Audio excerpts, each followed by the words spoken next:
যিটো আদিবাসীৰ বিভিন্ন উগ্ৰপন্থীসকলৰ লগত আজি ভাৰত চৰকাৰ অসম চৰকাৰ চুক্তি হৈছে। ইয়াৰ কাৰণে মই চৰকাৰক ধন্যবাদ জনাইছোঁ। এটা শান্তিৰ প্ৰক্ৰিয়া দীঘলীয়া সময় চলি আছিলে আৰু ইটো বৰ্তমান ভাৰতৰ প্ৰধানমন্ত্ৰী নৰেন্দ্ৰ মোদী ডাঙৰীয়া, গৃহমন্ত্ৰী অমিত শ্বাহ ডাঙৰীয়া আৰু অসমৰ মুখ্যমন্ত্ৰী হিমন্ত বিশ্ব শৰ্মা ডাঙৰীয়াৰ নেতৃত্বত এইটো এটা ফিনিচিঙত আনিলে। ইয়াৰ কাৰণে মই ধন্যবাদ জনাইছোঁ।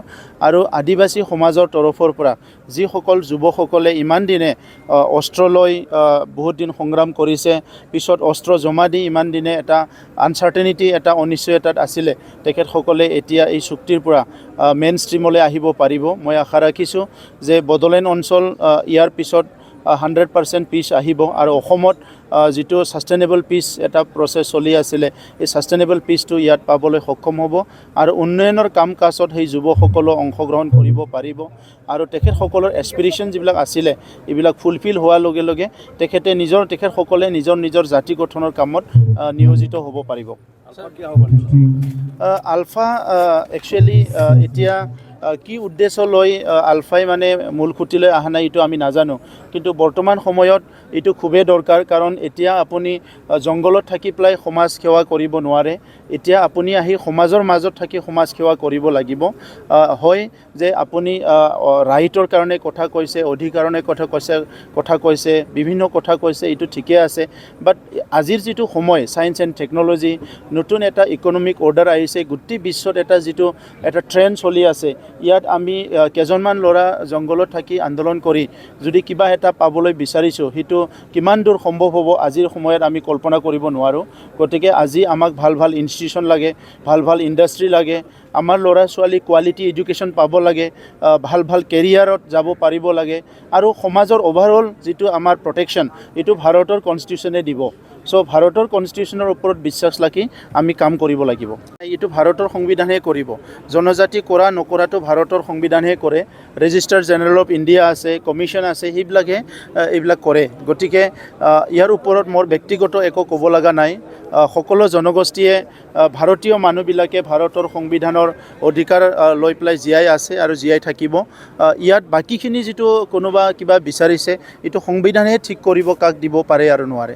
শ্ৰদ্ধাৰ কোকৰাঝাৰবাসী জনগণ, ইয়াৰ দ্বাৰা কোকৰাঝাৰ পৌৰসভাৰ অন্তৰ্গত অঞ্চলত বসবাস কৰা জনগণলৈ এটা জৰুৰী ঘোষণা আগবঢ়োৱা হৈছে।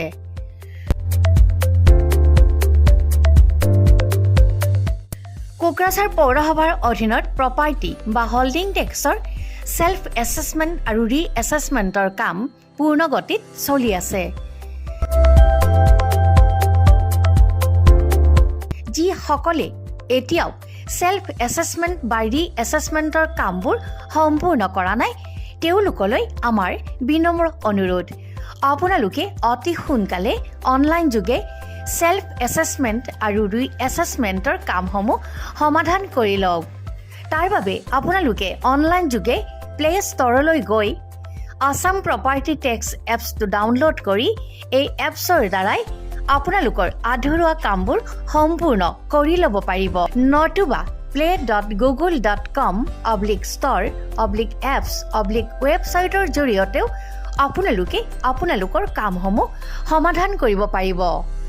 যদিহে আপোনাৰ অনলাইন যোগে আধৰুৱা কামবোৰ কৰিবলৈ অসুবিধা পাইছে, তেতিয়াহ'লে আপোনালোকে কোকৰাঝাৰ পৌৰসভাৰ কাৰ্যালয়লৈ গৈ ৱাৰ্ড কমিছনাৰৰ পৰা প্ৰয়োজনীয় আবেদন পত্ৰ অৰ্থাৎ ফৰ্মসমূহ সোনকালে সংগ্ৰহ কৰি লওক।